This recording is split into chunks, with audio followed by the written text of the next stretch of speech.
மலேசியால முருகன் கோயில்ல பங்குனி உத்திரம் எப்படி செலிப்ரேட் பண்றாங்க பாப்போமா? சரியான கூட்டமா இருக்கு, வாங்க போய் பார்க்கலாம். எப்பயும் வர கூட்டத்தை விட 2 மடங்கு 3 மடங்கு அதிகமாக தான் வந்திருந்தாங்க. நம்ம ஊர்ல தீர்த்தமா வந்து தேங்காய் தண்ணி கொடுப்பாங்களா, ஆனா இங்க வந்து ஆரஞ்சு லெமன் ஹனி மிக்ஸ்டான தீர்த்தம் தான் கொடுத்துட்டு இருந்தாங்க. கொடுக்குற ஒரு பேர் அகத்தியன். மலேசியால இப்படி ஒரு பேர் அப்படின்னு கேட்கறதுக்கே கொஞ்சம் ஆச்சரியமா தான் இருந்துச்சு. அவ்வளவு கூட்டத்துல ஒரு இனிமையான குரல் மட்டும் தனியா கேட்டுட்டு இருந்துச்சு.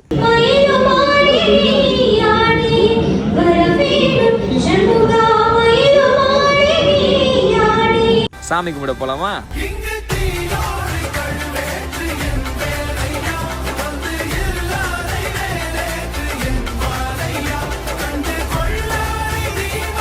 பங்குனி உத்திரம் முருகனுக்கு அலங்காரம்லாம் பயங்கரமா இருந்துச்சு. நீங்க இப்ப பாத்துட்டு இருக்கிறது இரட்டை பிள்ளையார். இந்த பக்கம் பார்த்தாலும் பிள்ளையார் தெரிவார், இந்த பக்கம் பார்த்தாலும் பிள்ளையார் தெரிவார். 2 பிள்ளையார் ஒரே தான் சேர்த்த மாதிரி இருக்கும் இந்த சிலை. ஒரே வீடியோல எல்லாத்தையும் கவர் பண்ண முடியாதனால பார்ட் 2 வரும், அதை மறக்காம பாருங்க, நல்லா இருக்கும். உபயக்காரர்களுக்கு சிறப்பான ஒரு அன்னதானம் ஏற்பாடு செய்திருக்கிறார்கள்.